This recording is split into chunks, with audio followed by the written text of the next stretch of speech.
लाड करता. मला ह्या सगळ्या गोष्टीसाठी तुम्हाला थँक्यू बोलायचे आहे.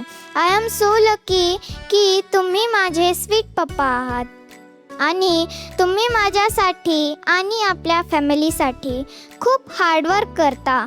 तुम्ही ते कधीच दाखवत नाही, पण मी बरोबर बघत असते.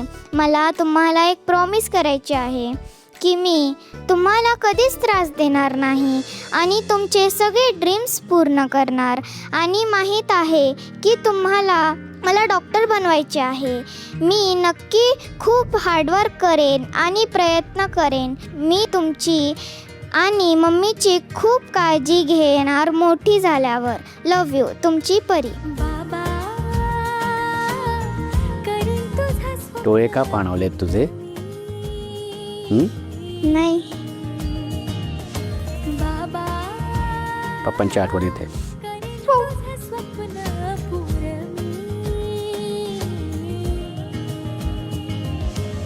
एवढं प्रेम करतात पप्पा तुझ्यावर? एवढे लाड करतात?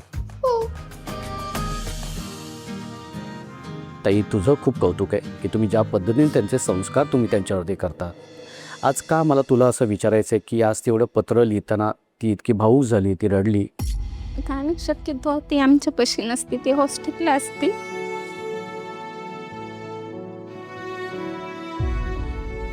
ती पप्पांपासून म्हणजे इतकी अटॅचमेंट आहे ना की सगळ्यात म्हणजे ती आधी जाते तर मी पप्पांच्या खूप जवळ होती ती. पण मग हॉस्टेलला ठेवण्यामागचं काय कारण आहे? म्हणजे घरातले काही प्रॉब्लेम असल्यामुळं लांब ठेवण्यात आली.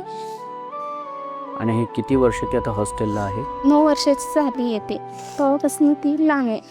त्यांच्यापेक्षा फक्त ती आता 3 वर्ष काही आमच्या जवळ होती.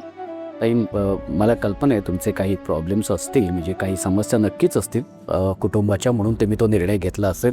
पण एक आवर्जून मला इथे अगदी मनापासून सांगावं असं वाटतं, एक तुमचा भाऊ म्हणून, की ह्या वयामध्ये खरं तर आईवडिलांची खूप गरज असते. कारण त्यांच्यामध्ये शारीरिक, मानसिक बरेच बदल होत असतात ना. सो त्यावेळेला आईवडिलांचं सोबत असणं फार खूप महत्त्वाचं गरजेचं. असतं. सो मला असं वाटतं की तो विचार जेव्हा तुम्ही बदलावा, तो विचार करावा पुन्हा एकदा, कारण तिला खूप गरज आहे तुमच्या सोबतीची आणि सहवासाची. सुट्टीमध्ये तू इथे आई पप्पांबरोबर येते, पुन्हा जेव्हा जातेस काय वाटत असतं तेव्हा? जाऊच वाटत नाही. जाऊसं वाटत नाही? नाही, पण तुला असं स्वतःला वाटतं की तू सतत आई पप्पांबरोबर राहायला हवं? वाटतं. वाटतं. मग आता तू हॉस्टेलला असतेस ना, तर असं एक पत्र नेहमी एक दर 2 महिन्यांनी, 1 महिन्यानी आईला किंवा पप्पांना लिहायचं. नक्की लिहिणार ना? नक्की लिहिणार. आई आणि पप्पांना सुद्धा खूप छान वाटेल. आणि जेव्हा आता पप्पा हा भाग बघतील ना, तेव्हा ते सुद्धा तुझ्यासारखेच असे भावूक होतील की आपली मुलगी आपल्यावरती इतकं प्रेम करते. हां, खरंच छान वाटलं. छान वाटलं. आता आपण ह्या ताईंशी बोलूया. ओके. माझी मावशी, मी तुझी लाडकी बबड्या, तुझ्यासाठी